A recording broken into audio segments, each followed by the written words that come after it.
నువ్వు మా మనవరాలు ఫ్రెండ్ కదూ? అవును బామ్మ.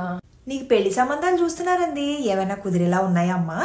లేదు బామ్మ, నా క్రైటీరియాకి తగిన వాడు అసలు దొరకటమే లేదు. ఇందుకీ అలాంటి వాడు కావాలి ఏమిటి? నేను చేసుకోబోయేవాడు హీరోలాగా ఉండాలి, సూపర్ ఇంటెలిజెంట్, స్మార్ట్, ఫిట్ ఉండాలి, బాగా సంపాదించాలి, చాలా బాగా మాట్లాడాలి, వంట కంపల్సరీ వచ్చి ఉండాలి, ఇంటి పని అంతా నాకు సాయం చేయాలి, కానీ నేను చెప్పినట్టే వినాలి, నన్ను మహారాణిలాగా చూసుకోవాలి, మా పేరెంట్స్ అయితే తన సొంత పేరెంట్స్ లాగా చూసుకోవాలి.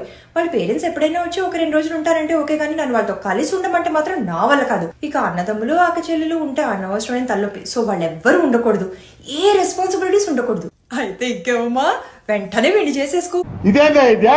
నీకు సరైన ఏడు చూడు. చూడు, అచ్చ రోబో సినిమాలో 2 రజనీకాంత్ లాగా లేడు?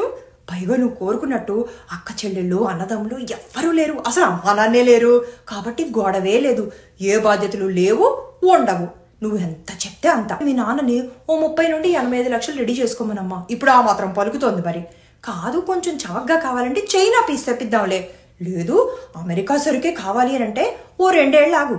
ఇలాన్ మస్క్ 25 లక్షలు చేసేస్తానన్నాడుగా, అవి రెడీ అయిపోగానే పెళ్లి చేసేసుకుంది. కానీ ఏమో జోక్ చేస్తున్నావు కదా బామ్మ.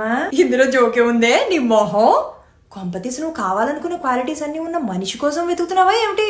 అలా అయితే నీకు ఈ జన్మకేమిటి, వచ్చే జన్మ కూడా పెళ్ళవదు. అసలు పెళ్లి సంగతి మర్చిపో చెప్తాను.